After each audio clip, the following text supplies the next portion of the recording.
Right. A big bowl of pasta with salmon, cream, broccoli, garlic dough bread and a fruit fondue to follow. Move over, Nigella Lawson. I too am domestic goddess. So far, so insecure.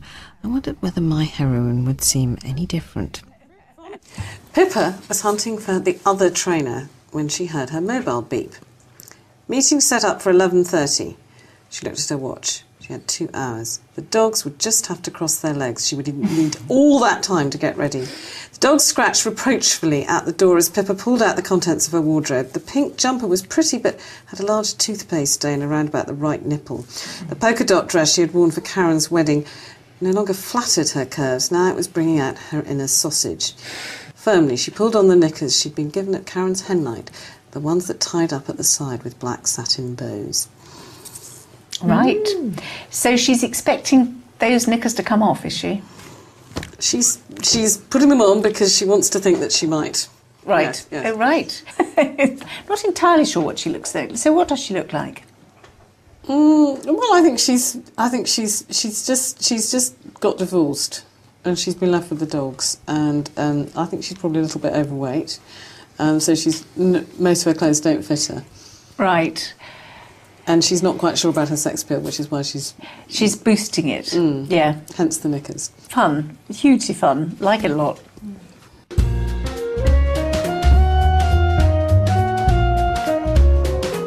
I worry that my classic chick-lit heroine is already showing her age. I wondered how all that introspection and neurotic scale-watching would appeal to today's teenage girls.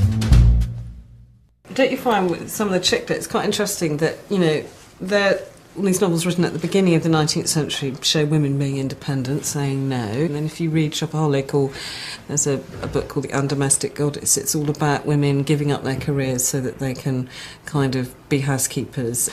And these sort of chick-lit novels, they put you back in your place as, being very sweet and appealing to the man, and not having your own independence and not having your own mind. Now we seem to be more confused. Do we want to go out and be the breadwinners, or do we want to be at home with the children? There's this constant battle, but the end thing of wanting to be married and not die a spinster is still very prominent. I think that's for different reasons, though.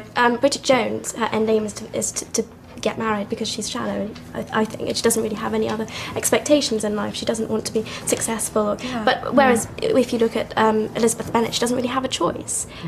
It's what's dictated to her by society, and she fights against that as much as possible. But in the end, there's not much she can do about it. There's clearly a gap in the market for a heroine who's going to engage these feisty teenagers who are convinced that there's more to life than getting married. And I really hope one comes along.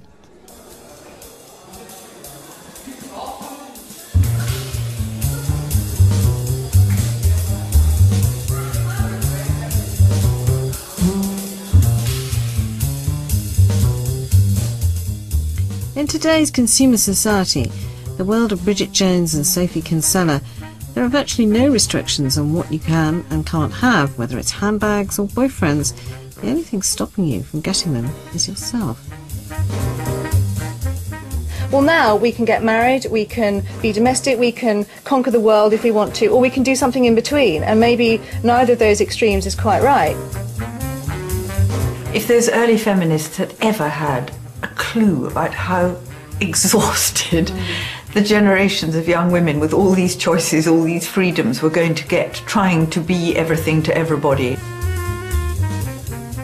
But along with the choice comes pressure, because if it's up to you to choose, then it's up to you to make the right choice. And I think that's where people flounder and don't know. And there's this pressure of, well, you could choose your life, therefore if you've chosen the wrong one, well, that's your fault. It might not be reviewed in the TLS, but to sneer at romantic fiction is to ignore the place it has in women's hearts and lives. It's to do a massive disservice to the women who read it and to the books themselves. All the successful romantic novels are subversive. I mean, they're virtually a secret language. They're an underground culture of writing by women for women about things that are important to women. Love and the arrangements we make with our lives and our partners and our children is so important for us all. And to have books that tell you about it, that dramatise it, that comfort you and sustain and entertain you, that give you the mystery and adventure of this, of the internal life, as well as the external one, seems to me one of the great, great assets that we have.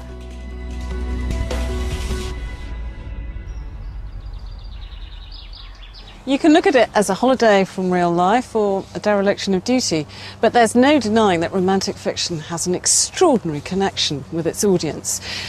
It's part of the texture of women's lives. It's played a vital part in my life.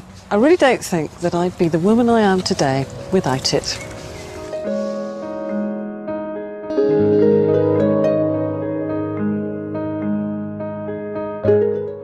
Stay tuned, we're taking a stroll down memory lane with Comics Britannia next.